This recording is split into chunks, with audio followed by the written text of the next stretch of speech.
बिस्मिल्लाहिर्रहमानिर्रहीम। अस्सलामुअलैकुम नाज़रीन। पानामा लीक्स के बाद नया पेंडोरा बॉक्स खुलने के लिए तैयार।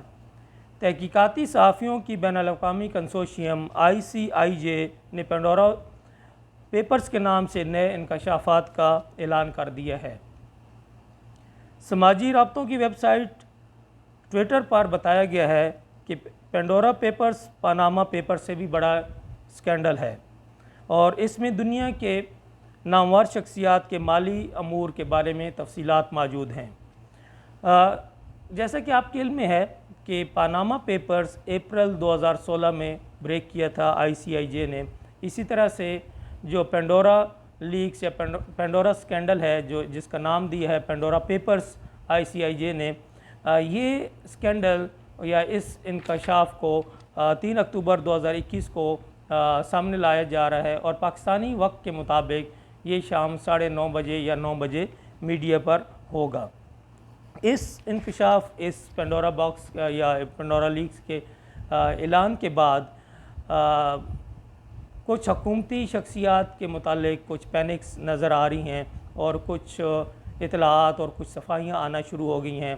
इसमें इमरान ख़ान से मुतल्लिक मुबैना तौर पर कुछ कंपनीज़ और उनके कोई कज़न फरीदुद्दीन का ज़िक्र आना शुरू हो गया है, जो कि बरकी बरदरी से ताल्लुक़ रखते हैं। इसी तरह से ज़मान पार्क में मौजूद 3 घरों का कहा जा रहा है और उसके 3 एड्रेस के एक ही घर है, लेकिन उसके 2 एड्रेस दिए गए हैं, उनके बारे में बात आ रही है। इसी तरह से फरीदुद्दीन जो कि कज़न हैं इमरान ख़ान के, उनसे मुतल्लिक एक लॉक गेट कंपनी का ज़िक्र आ रहा है। तो इस तरह से लग ये रहा है कि जो पेंडोरा लीक्स हैं या पेंडोरा पेपर्स हैं, वो पानामा लीक्स की तरह मौजूदा हुक्मरानों के बारे में या उनके माली मामलात के बारे में बहुत सारे इंकशाफात सामने लाएंगे। जो पेंडोरा लीक्स हैं, इसमें दुनिया भर के 600 से ज़ायद सहाफ़ियों ने हिस्सा लिया इस तहकीकात में और ये सहाफ़ी 117 ममालिक से थे और इसमें 150 मीडिया के इदारों ने हिस्सा लिया इन सारी तहकीकात में, जिन्होंने इन पेपर्स के बारे में तहकीकात की। और ये नई तहकीकात पाकिस्तानी वक्त के मुताबिक रात 9:30 बजे शाया की जाएंगी। पाकिस्तान से मशहूर सहाफ़ी उमर चीमा और फ़ख्र दुरानी ने इस बैनुल-अक़वामी सहाफ़ियों की टीम में और इन तहकीकात में हिस्सा लिया।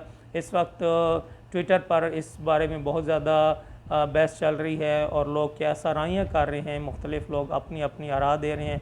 इसी तरह से उमर चीमा से भी लोगों के नाम पूछे जा रहे हैं, लेकिन उन्होंने ये कहा है कि लोग, जब हमने इतना अरसा इस पर 2 साल इंतज़ार किया और सब्र से काम लिया और किसी चीज़ को लीक नहीं किया, तो तमाम दोस्तों से ये गुजारिश है कि वो 24 घंटे मज़ीद इंतज़ार कर लें और कल शाम 9:30 बजे ये सब की सब चीज़ें सामने आ जाएंगी। और इसमें इस वक्त मुख्तलिफ़ अखबारात में भी ये चीज़ें सामने आना शुरू हो गई हैं। और यहाँ पे देखा जाए तो लास्ट टाइम जब पानामा लीक सामने आए थे तो उसमें पाकिस्तान के 400 से ज़्यादा बाअसर शख्सियात के नाम आए थे, लेकिन वहाँ पे सिर्फ़ एक शख्सियत को सिंगल आउट किया गया था जिसका नाम नवाज शरीफ था और उसको टारगेट किया गया था, जो उस वक्त वज़ीर-ए-आज़म थे। और उन पानामा पेपर्स पे तहकीकात में और उन्हीं तहकीकात के तहत, उन्हीं इल्ज़ामात के तहत उन पे कोर्ट में केस चला, लेकिन जिस बुनियाद पे केस चला था उस बुनियाद पे सज़ा नहीं हुई। सज़ा की वजूहात कुछ और थी, जो कि बेटे से तनख्वाह ना लेने या किसी एकामे वगैरह पे थी। बहरहाल वो एक अलग कहानी है। अब देखना ये है कि आया मौजूदा जो पेंडोरा पेपर सामने आ रहे हैं, अगर इसमें किसी मौजूदा हुक्मरान का या किसी मौजूदा बासर या हुकूमत में शामिल शख्सियत का नाम आता है, तो क्या इस वक्त भी सुप्रीम कोर्ट ऑफ पाकिस्तान उस पर सो मोटिव एक्शन लेगी? क्या इसी तरह से वो JIT बनेगी जिस तरह के नवाज शरीफ के लिए बनाई गई थी और फिर उसमें मुख्तलिफ़ एजेंसीज़ के लोग स्पेशली शामिल कराए गए थे, जिसमें व्हाट्सएप के ज़रिए लोगों को शामिल कराने का एक बहुत बड़ा स्कैंडल भी सामने आया था।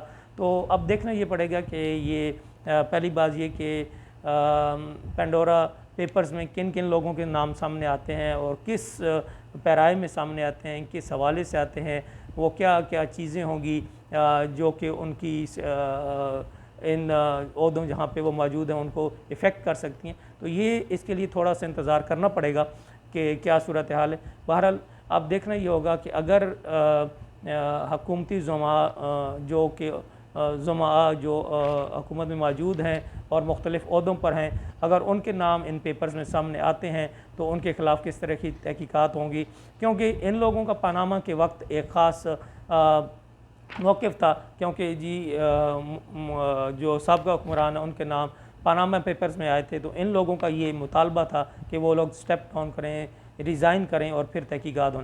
तो अब यही सूरत हाल अगर मौजूदा हुक्मरान और या उनके मुतलकीन के सिलसिले में सामने आती है तो क्या उन्हीं असूलों को बरूए कार लाया जाएगा, क्या उसी नज़रिए के तहत चला जाएगा कि ये लोग पहले स्टेप डाउन करें और फिर तहकीकात होंगे। तो ये वक्त बताएगा, लेकिन ये एक बहुत ही अहम स्कैंडल है और बहुत ही अहम मालूमात सामने आ रही हैं ताकतवर लोगों के बारे में।